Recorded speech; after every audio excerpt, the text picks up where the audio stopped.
जय माता दी। मैं एक बहुत सुंदर सा प्यारा सा अवसान माई का सोहर गीत लेकर के आई हूँ। तो आप लोग बताइएगा कैसा रहा और खूब गाइए, शेयर कीजिए।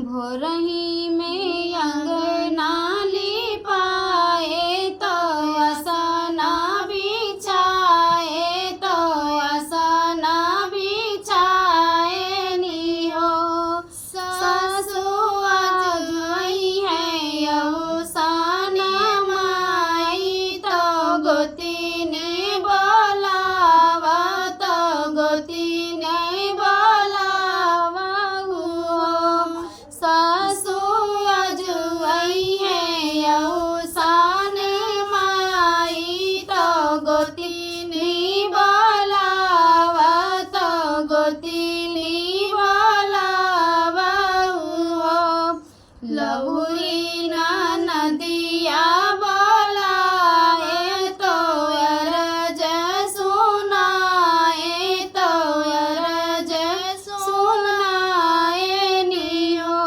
ननदी हाली बेलो भुजावा बोलावा तो चनावा भुजावा तो चनावा भुजावा हो ननदी हाली बेलो भुजावा बोलावा तो चनावा भुजावा तो चनावा भुजावा हो बहिरे से पियवा के बोलाए तो बिनती सुनाए तो बिनती सुनाए हो पियवा लहयावा सोरहो सिंगरवा यौ चुंदरी रंगावा यौ चुंदरी रंगावा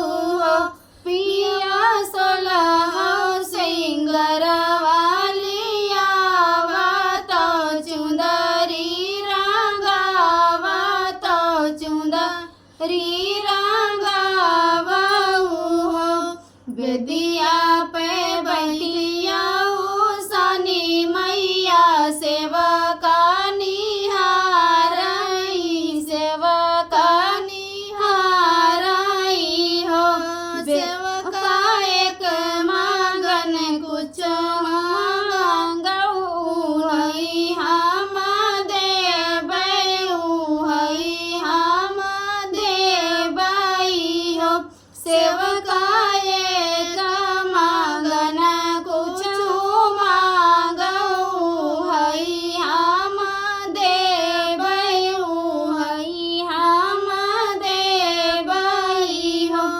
मांगौ मैं ससु तोहरा पुतवा ननद तोहरा बिरना ननद तोहरा बिरना हो पियवा तोहरा के लंबी उमरिया अपन सिंदूरवा तो अपन सिंदूरवा हो पिया तोहरा के लंबी उमरिया हमर अपन सिंदूराया हमर अपन सिंदूराई हो।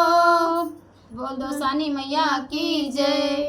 तो ये सोहर गीत आप सबको कैसा लगा कमेंट बॉक्स में ज़रूर बताइएगा और अधिक से अधिक आप लोग इस वीडियो को शेयर कीजिए और जितनी भी बहनें हैं माताएं हैं वो लोग गाइए और इसका मैं शॉर्ट वीडियो भी अपलोड कर दूंगी। आप लोग अगर बनाना चाहती हैं तो बना सकती हैं। जय माता दी। जय अवसान मैया।